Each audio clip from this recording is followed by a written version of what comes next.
Kolkata night রাইডার্সের হাতের মুঠো থেকে জয়টা ছিনিয়ে নিয়ে গেলেন এক 21 বছর বয়সী ভারতীয় ক্রিকেটার মুকুল চৌধুরী।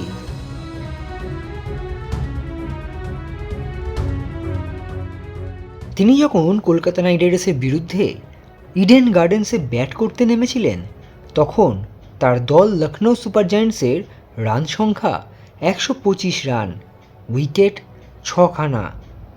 সেই জায়গা থেকে 27 বলে 54 রান করে ম্যাচের রংটাই বদলে দিলেন মুকুল। আর সেই মুকুলের বিধ্বংসী ব্যাটিংয়েই ফল পেলেন সঞ্জীব গোয়েঙ্কা ও তার লখনৌ সুপার জায়ান্টস।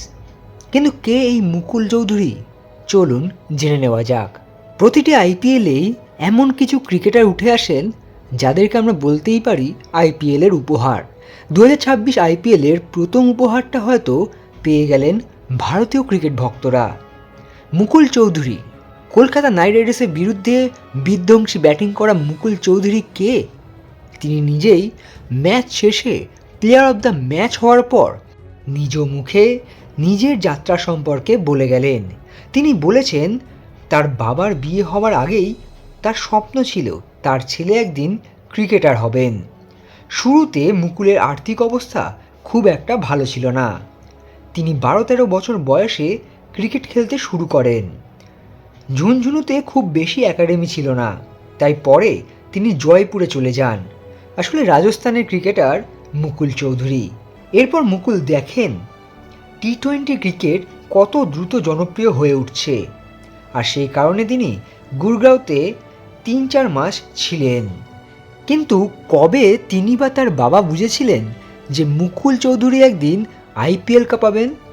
মুকুল জানিয়েছেন, বাবা মাকে বলেন একবার উত্তরপ্রদেশের বিরুদ্ধে অনূর্ধ্ব-19 ম্যাচ ছিল, সেটা ছিল খুব কম রানের ম্যাচ, কিন্তু সেখানে আমি ভালো রান করেছিলাম।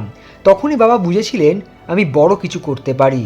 ডানহাতি উইকেট কিপার ব্যাটার মুকুল চৌধুরী রাজস্থানের হয়ে 2023 সাল থেকে ডোমেস্টিক ক্রিকেট খেলেন। 7টি টি-20 ম্যাচে 210 রান করেছেন মুকুল। 42 গড়ে মোট 2টি অর্ধশতরান এবং সর্বোচ্চ স্কোর 62 নট আউট। 2023 সালে রঞ্জি ট্রফিতে অভিষেক হয়েছিল মুকুলের। 2025 সালে লিস্টে ক্রিকেটেও অভিষেক হয় তার। 2025-26 বিজয় হাজারে ট্রফিতেও নজর কেড়েছিলেন তিনি, এবং 2026 আইপিএলে 2,60,00,000 টাকায় লখনৌ সুপার জায়ান্টসের হয়ে সই করেন মুকুল চৌধুরী। কলকাতার বিরুদ্ধে হারা ম্যাচ জেতানোর পর মুকুল বলেছেন, চাপ তো সবসময় থাকে, কিন্তু ঈশ্বর আমাদের এই সুযোগ দিয়েছেন, তাই আমি চেষ্টা করি যা পারি তা করার। আমি এটাকে চাপ হিসেবে না দেখে সুযোগ হিসেবে দেখি। আমার পরিকল্পনা ছিল শেষ পর্যন্ত ব্যাট করা। নিজের ওপর আমার এতটাই বিশ্বাস ছিল যে জানতাম শেষ পর্যন্ত টিকে থাকলে আমি দলকে জেতাতে পারবো। প্রথম ছক্কাটাই ছিল আমার প্রিয় ছক্কা, কারণ আজকের আগে আমি কোনো ছক্কা মারিনি, তাই সেটা আমার জন্য বিশেষ ছিল। শেষ 2 বলে যখন 7 রান বাকি, সেই বিষয় মুকুল বলেন, আমি জানতাম একটা বল আমার এলাকায় আসবেই, আর তখন আমার শুধু একটা ছক্কা মারতে হবে। ছোটবেলা থেকেই আমি বড় শট খেলতে ভালোবাসি। বল যদি আমার এলাকায় আসে, আমি সেটাকে জোরে মারার চেষ্টা করি। সব মিলিয়ে ইডেন গার্ডেন্সে আরও এক নতুন তারকার জন্ম হলো।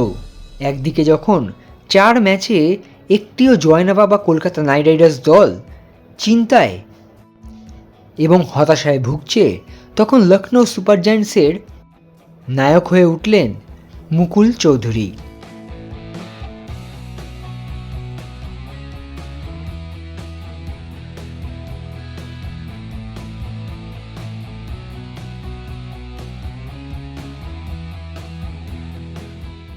extra time.